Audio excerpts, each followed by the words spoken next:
A while ago, I did a video on how to use the Reolink app on a smartphone. I actually recorded it on the iPhone, but it's pretty much the same across iPhone and Android devices.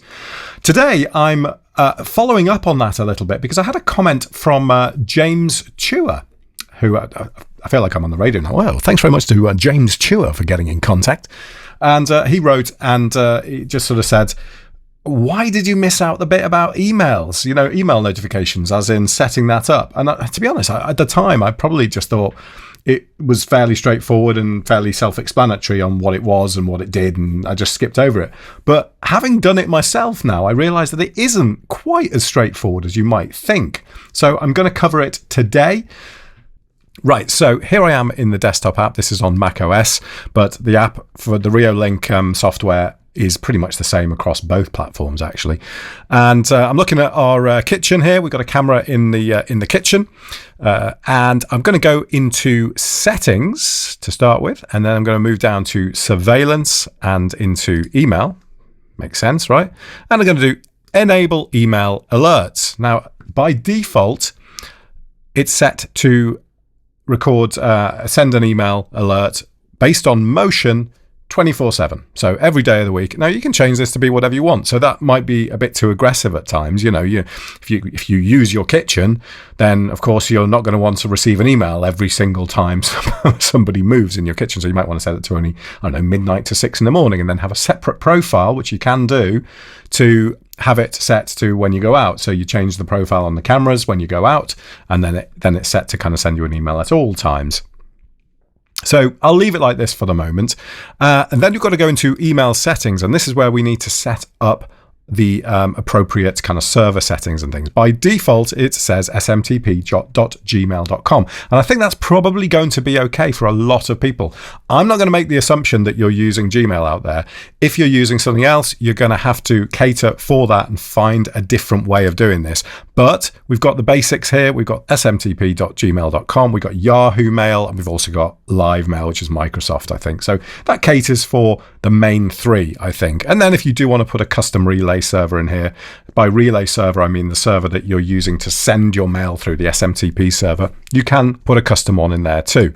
Now, smtp.gmail.com is absolutely going to require encryption. So that's why this is on enable SSL or TLS. Port number that needs to go in here depends whether you're using SSL or TLS. It'll either be 465 or 587. Both will probably work, I think, with Gmail. And then we've got to put our sender name in here. So the sender name is just who the email's coming from. So I might just put my name in here.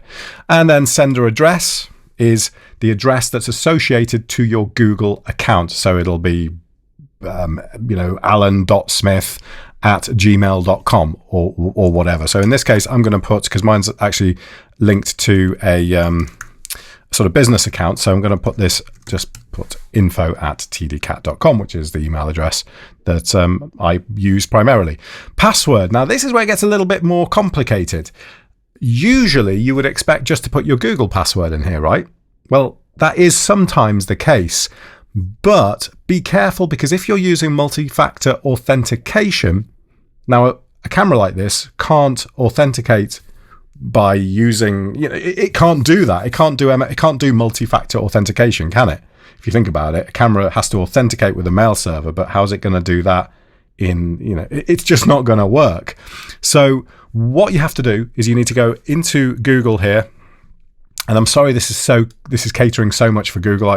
There'll be ways of doing this across all email services, but this is just to make you aware, really, that there might be other things to consider. So if you are using multi-factor authentication, and I would definitely recommend that you do, then you'll need to go to myaccount.google.com, sign in, and then you'll get this page here, and go to security down the left-hand side, and then go down to signing into Google, and you'll need to add an app password. And what this does is creates a password specifically for an app. Now, you only get to see it once, so you'll have to make a note of it and type it in while you're actually sort of setting this up, because the assumption is here that you're never going to see it and need to see it again. So, I mean, of course you can make a note of it, but you can't then edit it or anything like that. You'd have to remove it and then re-add it. So I'm going to add one now.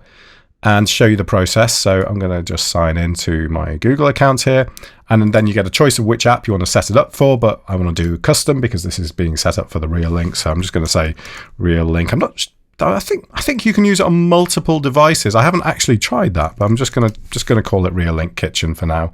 And I'm going to generate a password here, and then it's come up. I'm going to blur this out, of course, but it's come up with my password in the top right-hand side. And I'm then going to have to move this over quickly because I'm going to have to type this password in. So let me just type in this temporary app password. So that is all done. We've got our temporary password entered.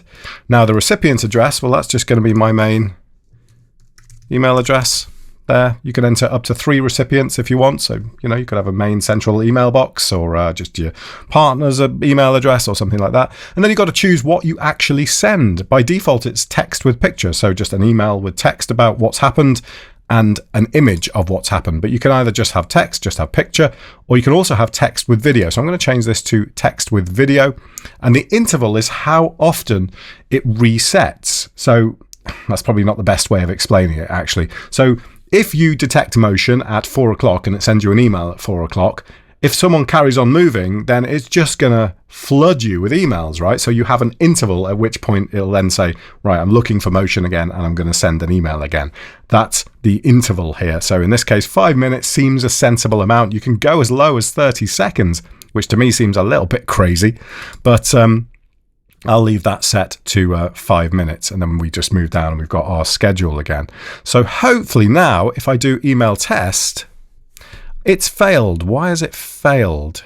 Is it because my account has its primary address set up with this email address? It could be that. Let's just try that. Okay, hold on. Yes, so that was the problem here. My actual primary account address on Google is my named email address rather than my generic capture-all sort of business address. So watch out for that. And there you go. That's all there is to setting that up. What does the email look like? Well, let's just close out of here now. And I'll just quit out of that app for now. And if I go into here, here's an example of the email that comes through. We've got motion detection. This is for a different camera. Motion detection tells you when it happens, and then just has a bit of text about what's happened, and then attaches the video in MP4 format, but it is only a standard definition video, so it's not going to send through this really kind of massive file via email. So if I just click on this now and do download, and I'll quickly show you that video file. So this is, as I say, this is for the living room rather than for the kitchen. So this is the file that it sent. 8:47 this morning, 24th of October, and it was set off because my boy walked into the living room. So the quality is only standard definition, but it's good enough, and it's only meant more as an alert than anything else. Of course, you've always got the high definition stuff on the camera for when when you go back to it and want to review it in a bit more detail.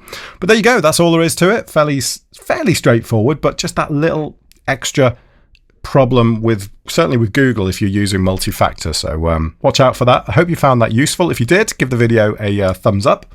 And if you've got any questions on the process, please let me know below. Thanks for watching. See you soon.